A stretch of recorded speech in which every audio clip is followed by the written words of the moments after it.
สบายดีเด้อสบายดีพ่อแม่พี่น้องมื้อนี้ก็สิพามาเบิ่งแหล่งท่องเที่ยวทางประวัติศาสตร์มันเป็นเมืองที่สำคัญเด้อพี่น้องแล้วก็เขาเจ้าก็จะเก็บรักษาไว้เป็นอย่างดี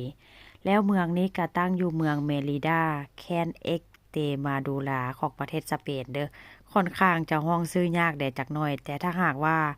ห้องชื่อผิดพลาดประการใดก็ขอโทษขออภัยเด้อพี่น้องเพราะว่าอันผัวเป็นคนบอกว่ามันอยู่แคนนี้ว่าเช่นซะแต่ว่าก็อันเมืองนี้หรือว่าของที่แบบว่าเขาเจ้าอันรักษามานี่ก็เป็นส่วนหนึ่งของโบราณที่แบบว่าเขาเจ้าขึ้นทะเบียนหั้นนะพี่น้องเป็นเมืองมรดกโลกได้รวมแล้วก็ประมาณ2,000กว่าปี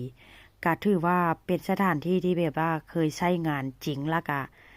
เคยใช้ในการต่อสู้ของคนโรมันแล้วก็การแสดงแบบว่า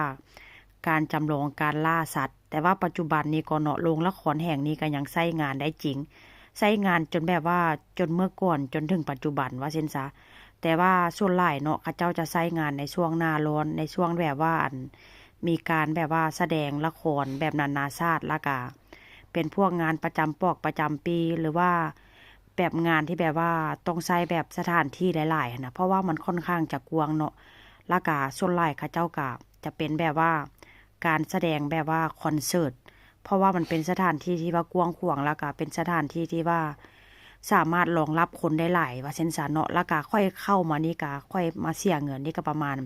13 ยูโรพี่น้องแต่ถ้าหากว่าผู้ใดอยากมาเนาะแต่ว่ามันก็มีหลายสถานที่ที่แบบว่าให้พวกเจ้าหั่นน่ะสามารถย่างได้แล้วแต่ว่าพวกเจ้าจีสามารถย่างได้ส่ำใดมันก็จะมีจุดจุดจุดเริ่มต้นแล้วก็ปลายทาง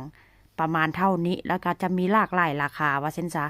แต่ว่าพวกค่อยนี่มาเนาะพวกค่อยมีเวลาแบบค่อนข้างจำกัดว่าเส้นซะเนาะค่อยก็เลยแบบว่าเอาเบิ่งซับนี้ก็ประมาณชั่วโมงกว่านี่ละพี่น้องในการเบิ่งโรงละครแห่งนี้ก็มันก็จะเสียเงินประมาณ13 ยูโรแต่ว่าค่อยเบิ่งอยู่ในเน็ตท่านก็ค่อนข้างราคาค่อนข้างแตกต่างได้แล้วแต่ว่าเขาที่เบิ่งไปฮอดจุดใดว่าเช่นซะแต่ถ้าหากว่าผู้ใดอยากมาหนนะเนาะค่อยก็จะแนะนำเด้อพี่น้อง ถ้าหากว่าผู้ใดจะมาเนาะก็จะให้แนะนำมาในช่วงแบบว่าหน้าหนาวหรือว่าในช่วงแบบว่าใบไม้กำลังผลิตใบไม้กำลังป่งว่าเช่นซะเพราะว่าเมืองเมริดานี่นะพี่น้องมันค่อนข้างจะเป็นเมืองที่แบบว่าร้อนจัดร้อนจนแบบว่าอยู่บ่ได้พุ่นน่ะเนาะแล้วก็อีกอย่างเนาะมันแบบบ่มีร่มพะนะมันบ่มีร่มบ่มีเงาเพราะว่าเฮาไปนี่ก็มันค่อนข้างจะแบบว่าย่างไปบึงแล้วส่วนหลายเนาะเมืองนี่ก็